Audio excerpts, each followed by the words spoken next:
Welcome, my name is Gary Thomas, thank you for joining me, and today we're going to be looking at my composition, the Cat and Mouse Tango. Now, ironically enough, I was not thinking about a cat or a mouse when I actually wrote this piece. Not initially. I was actually out with my dog and we were hiking in the mountains and we were going down this trail and we came across another dog and they started chasing each other back and forth and hiding from each other and surprising each other. And I started thinking, wow, this is like a game of cat and mouse. Then I started thinking about what music form is like that, and the tango came to mind. The tango is a wonderful dance, and there's a lot of push and pull, stop and start, a lot of drama, a lot of action. And that's what I wanted to get in this piece. So you'll find not only is there story, but there's the action, there's the drama, and then there's comedy that I've also put in there, and I want to point those features out to you.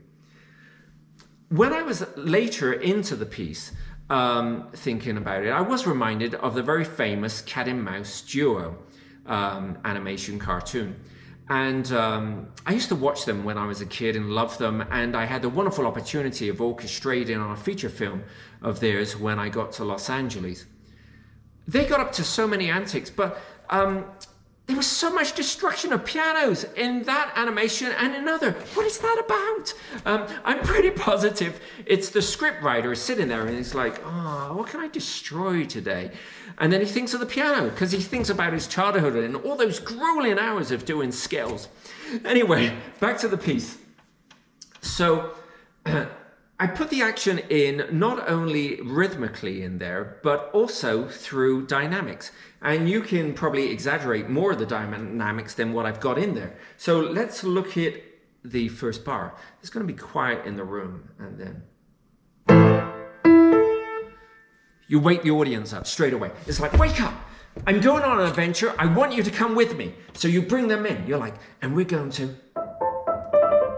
It's like, and we're going to... Hang on. No, go back over there. And it's like, not only is it happening on the page, but it's happening now in the room. You're tangoing with the audience. You're bringing them in, you're pushing them back. And so then it becomes this really palpable thing in the room. The tango rhythm comes in the bass. And if you watch someone dance the tango, it's very precise. There's a lot of stop and start, and that's what we get. We get a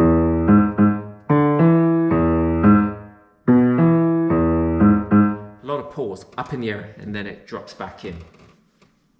The comedy effect comes in these figures, like, and then right at the end, I've got it at the extremes of the piano to heighten it. So you can really bring those up. Bar 12, it's like the mouse is tiptoeing around the corner, hoping that the cat's not going to see him. Okay, let's move on a little ways into bar 33. I want to talk about this because it appears at the end as well. This is a form of music called merengue, another Latin form, and it comes from the Dominican Republic in the Caribbean. And I used to play in a lot of merengue bands, trumpet, in a lot of merengue bands over in Boston, and very enjoyable, high energy music. It's all in cut time. It's actually very hard for a trumpet player because you're playing high, you're playing loud, there's a lot of fast tonguing, very much a challenge, but it's very enjoyable, as I said. And this is very characteristic of what a piano player would play in a merengue band. And they would play it in their one hand. Here it's written in one or two, you can do either. And the way this works, you get the octave, then you get the harmony in, and then you go back out into the octave, and then you get the harmony in. So you get this in, out, in, out, in. So you get this in, out, in, out. Then we move into what I consider the comedic cowboy section. This is like the spaghetti westerns where they have those beautiful panoramic landscapes from Arizona or southern Utah. And I'm thinking about the cat and mouse, and they appear as like the landscape is there, and then suddenly the cat and mouse appear on a horse in the left, and then like going all the way over to the right. And so that's that.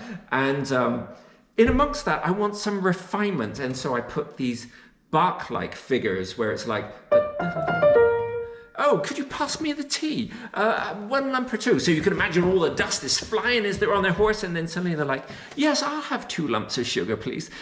So that's what you get there. So you can really ham that up. On a technical point, at bar 38, I have these sustained bass notes, and then there's staccato chords on the top of those. If you have access to a piano that has a middle pedal, you can put the C down, put the G down, and then you can press the pedal, and then you can do staccato chords on the top, like that. If you don't have access to that middle pedal, then I would advise you to do what I did in bar 39, which is having a quarter with a tenuto or a crotchet with a tenuto mark. And you can press that down with a sustain pedal, regular sustain pedal. And then you can play that first chord with the regular sustain pedal still down, and then bring it up for the second. So you get those staccato, because that's the overall effect, that's the cowboy rhythm, is the staccato. So we want to make sure that that's in there. Okay. And then moving towards the end part there, we're going to look at the last few bars. Here I've got 16th semiquavers going up, and I start A minor, and then I go in morph to A major.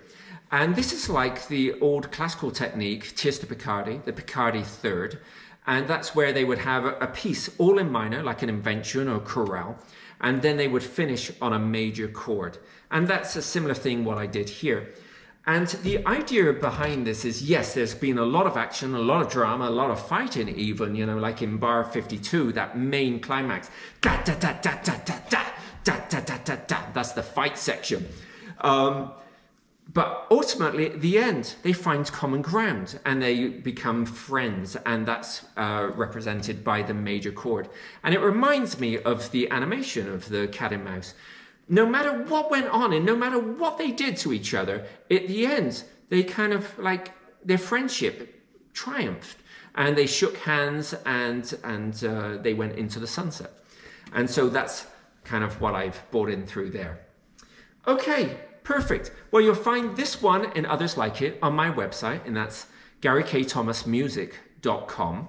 And it is on my to-do list. I am going to make another version of this for 2 pianos. So it's like 2 pianos tangoing, and the audience tangoing as well. So stay tuned for that, as they say.